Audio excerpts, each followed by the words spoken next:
Assalamualaikum warahmatullahi wabarakatuh.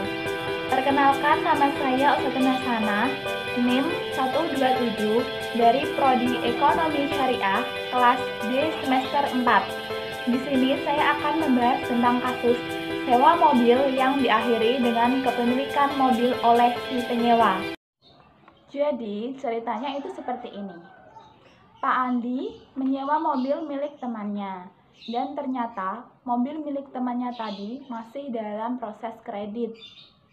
Dan setelah Pak Andi selesai meminjam mobil milik temannya tadi, kemudian Pak Andi mengembalikan mobil tersebut.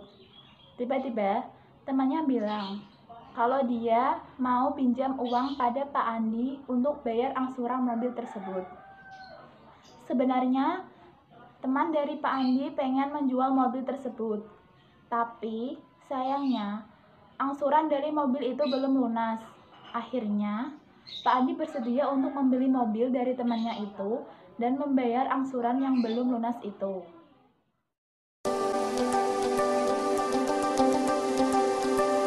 Menjawab pertanyaan yang pertama, yaitu kasus tersebut termasuk ke dalam akad apa saja. Jadi, akad ini merupakan akad modern yang dikembangkan oleh para fuqaha Asy'ariyah atau fuqaha kontemporer. Akad ini merupakan bagian dari akad murakkab, akad ganda yang dirangkai menjadi satu, sehingga kemudian dikenal sebagai akad ijarah al-mutahiyah bitamlik atau bisa disebut dengan istilah IMBT, yaitu di mana akad ijarah sewa jasa yang dibagikan dengan akad tamlik. Ijarah memiliki titik tekan pada kepemilikan manfaat dengan ganti yang diketahui, sementara tamlik memiliki fokus pada menjadikan seseorang sebagai pemilik dari sebuah harta. Alhasil, akad IMBT memiliki titik tekan pada akad sewa atau barang non-fisik dari suatu harta fisik yang diakhiri kepemilikan atau harta fisik.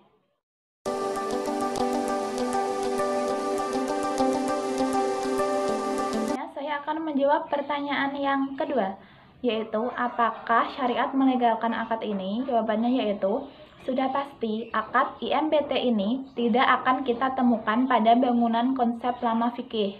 Dan jika kita hanya berhenti pada susunan akad yang membentuk IMBT ini, maka kita pasti langsung akan memutuskan bahwa IMBT adalah akad fasid atau akad rusak, sehingga harus dibatalkan karena tersusun oleh dua akad yang saling bertentangan.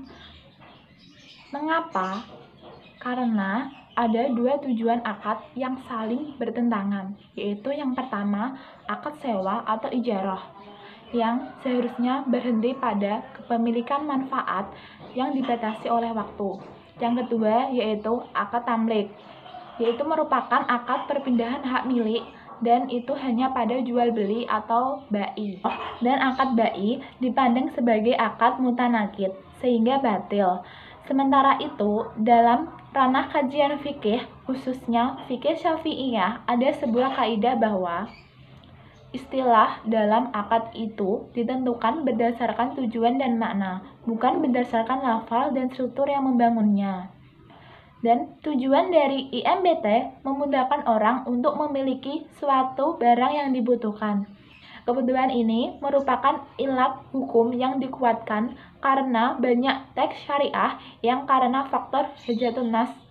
Maka akad ini kemudian dibolehkan.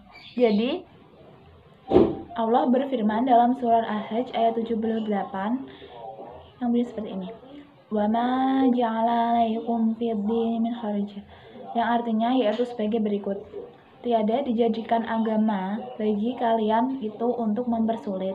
Jadi, berangkat dari ayat tersebut, maka kita perlu meneliti lebih lanjut mengenai bagaimana akad IMBT ini dilaksanakan dan bukan sekedar berhenti pada susunan teks lafal dan gabungan akadnya saja. Demikian yang dapat saya sampaikan. Kurang lebihnya saya mohon maaf. Terima kasih. Wabillahi taufiq wal hidayah. Assalamualaikum warahmatullahi wabarakatuh. Assalamualaikum Assalamualaikum warahmatullahi wabarakatuh. Nama Muhammad Akmal Hafiz Syabana, NIM 131. Nah, kali ini saya mendapatkan pertanyaan yaitu dari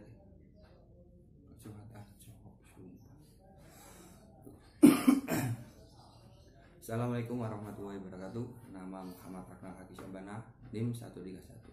Nah, ada pertanyaan yang masuk, yaitu ada seorang santri didukasi mengajar di sebuah tempat yang jauh dari tempat ia mondok. Jauh jaraknya memaksa untuk membeli transportasi penunjang seperti sepeda motor guna mempersingkat waktu. Kebetulan ia mendapati tetangga pondok yang memiliki 3 sepeda. Nah, dorongannya untuk membeli sepeda itu untuk keperluan tugas yang memaksa dirinya untuk membeli sepeda tersebut. Nah, dalam hal tersebut, sang santri meminta kepada tetangga yang memiliki sepeda tersebut, "Pak, saya minta kerelaan Bapak untuk saya beli salah satu sepedanya. Bapak mungkin tidak ingin menjualnya, tapi ini karena saya sendiri yang membutuhkan sepeda itu untuk saya pakai memenuhi tugas mengajar di pondok yang jaraknya cukup jauh dari rumah saya." Nah, lalu si bapak menjawab, karena merasa kasihan dan setelah dipikir sejenak, akhirnya sang bapak itu merelakan sepedanya untuk dibeli oleh sang santri dengan harga pasaran atau sepantasnya. Nah, pertanyaannya adalah, akad apakah yang terjadi pada transaksi tersebut? Langsung saja kita jawab. Ada 2 akad yang bisa kita ambil dari kisah di atas, khususnya dari si bapak yang pemilik barang sebagai pemilik barang. Yang pertama adalah akad yang menunjukkan kerelaan, tabaruk, memberikan hibah. Yang kedua adalah akad yang menunjukkan jual beli ba'i. Jadi ada 2 akad yang terkumpul di situ, antara akad hibah dan akad ba'i. Namun ada catatan bahwa hibah yang diberikan oleh bapak tadi bersifat ta'alluq atau berikatan dengan akad jual beli. Nah, untuk yang pertama yaitu akad tabaruk atau kerelaan. Nah, di sini kita sudah menyimak dari pertanyaan tadi, yang dimaksud dari akad tabaruk atau memberikan hibah itu adalah si bapak itu memberikan karena kerelaan, karena ia mengerti kondisi si santri. Yang jadi yang bersinggungan itu adalah akad tabaruk ini, yaitu kerelaan. Nah, yang kedua adalah akad ba'i. Nah, ini adalah perpaduan antara akad hibah dan akad ba'i. Nah, seandainya bukan karena kondisi santri yang sangat memerlukan sepeda tersebut, mungkin si bapak itu tidak akan menjualnya kepada sang santri tersebut. Artinya itu ada sangkut pautnya dengan akad tabaruk atau kerelaan. Beda kasusnya jika sang santri ini tidak ada latar belakang seperti jarak pondok untuk mengajarnya itu jauh. Jadi kalau beda sebab itu mungkin bapak tersebut tidak akan menjualnya kepada sang santri. Nah, seperti itu.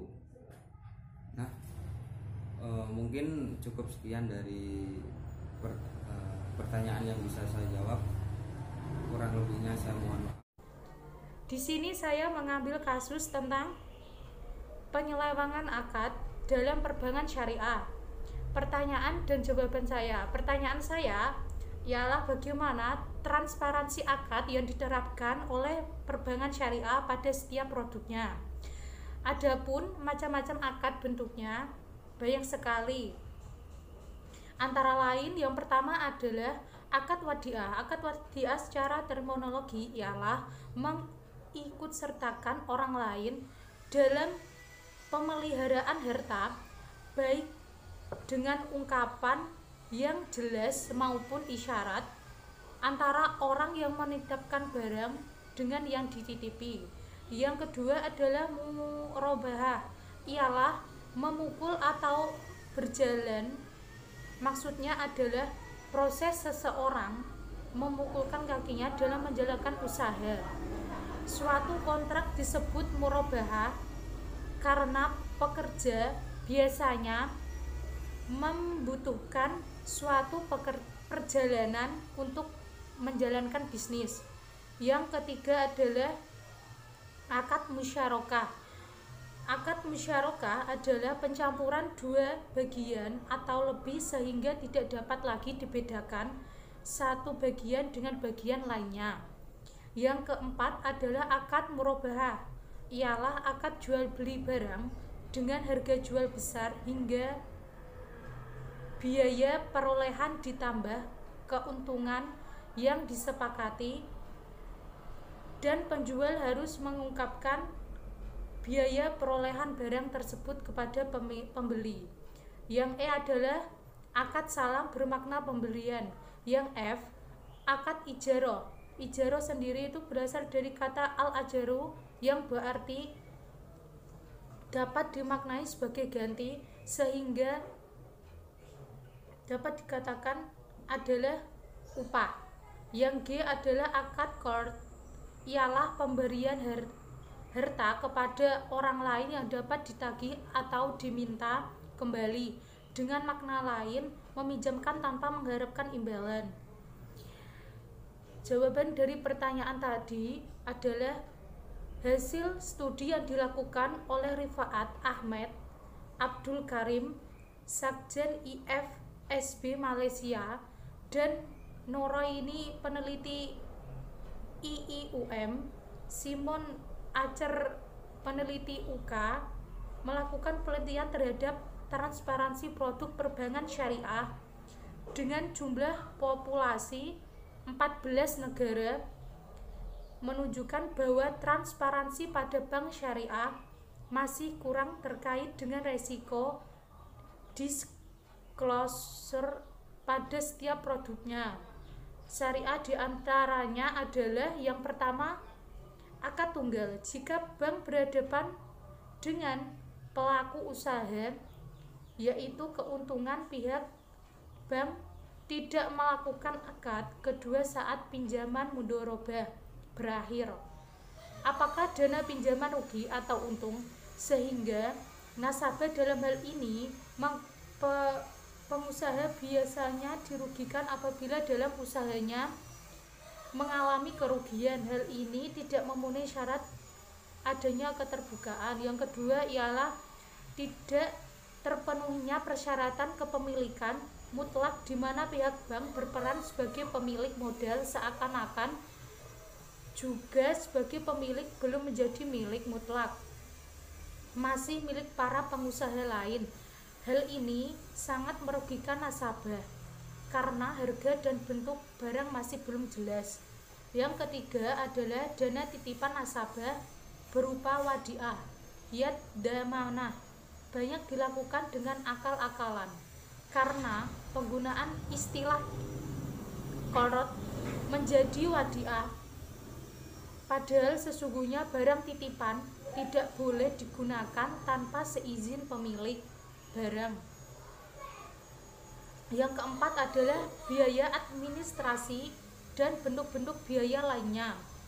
Bank sebagai sohibul mal membebankan berbagai biaya kepada mudharib dengan kejadian di atas, biasanya jadi bersifat kasus. Namun yang terpenting adalah perlunya discourse, artinya tidak dapat menutupi atau tidak menyembunyikan akad.